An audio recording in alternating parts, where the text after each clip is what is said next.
Browsers are more than just apps people choose according to their personal preferences on layout or maybe speed. They are rendering engines that download web pages from servers and show it to the user in an understandable way. But what if I told you different browsers have different behaviors when it comes to rendering this content and the technologies that most common users at the surface level of the web don't even realize? In this video, I'm going to show you a little bit of what happens in a computing perspective. This is explaining the machine. The most basic function of a browser would be actually finding content on the web. And for this, when a user inputs an address in the navigation bar, what it does is request a DNS lookup in order to receive an IP address. But what exactly is DNS? It works as a system for associating domain names like google.com with IP addresses so that you don't have to memorize the actual number of the IP of the server you want to reach, in this case, Google. It would be really hard if you had to type lots of numbers in order to reach any website multiple times a day. With that in mind, the browser does that request and proceeds to set up a connection to the server via TCP, which is, in simple terms, a transmission protocol that defines rules for data to be exchanged and reach your device. The mechanism of this process is referred to as a handshake. Both browser and server negotiate the parameters of the connection before transmitting data, most of the times over HTTPS, a security protocol used to encrypt the communication to avoid common attacks, like man in the middle. If you want to know more about protocols and how data is actually transmitted in a network conversation, let me know in the comments.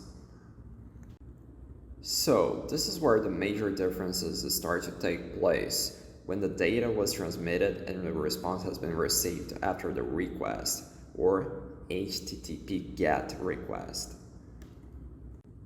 The browser renders the content written in HTML and other dependencies using a layout engine. Have you ever heard of the name WebKit? As of now, that is the layout engine for Safari and the Google Chrome version for iOS.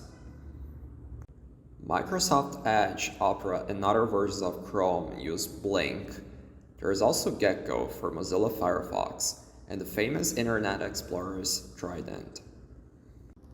These are only a few between a wide range of different engines. And why are they different? When the browser receives instructions of how the page actually looks like, it is the engine's job to interpret it and display the content for the user. But the way it happens and the rules the engines follow can differ. The HTML is processed and the DOM tree is built, which is a description of the content in the web page.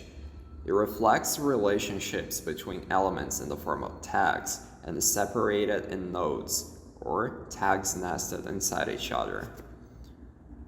CSS and elements like images are requested during the processing, but they don't block the flow. JavaScript, on the other hand, can cause a bottleneck effect, slowing the process significantly if it's more complex code. The effect that this rendering process causes is actually on the developer side. Depending on what type of application you are making and what resources your application relies on, it may be necessary to adapt the code and handle different behaviors for the same page. Most of the engines nowadays follow common rules, or at least have their unique characteristics well documented.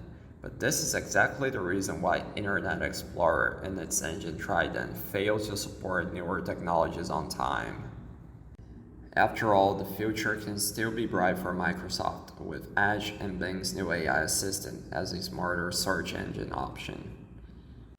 But as of now, Google Chrome is still the most used browser in the world. So, tell me in the comments, what's the browser of your choice, why, and if you enjoyed the video, please leave a like and share it with your friends. I'll see you guys in the next video.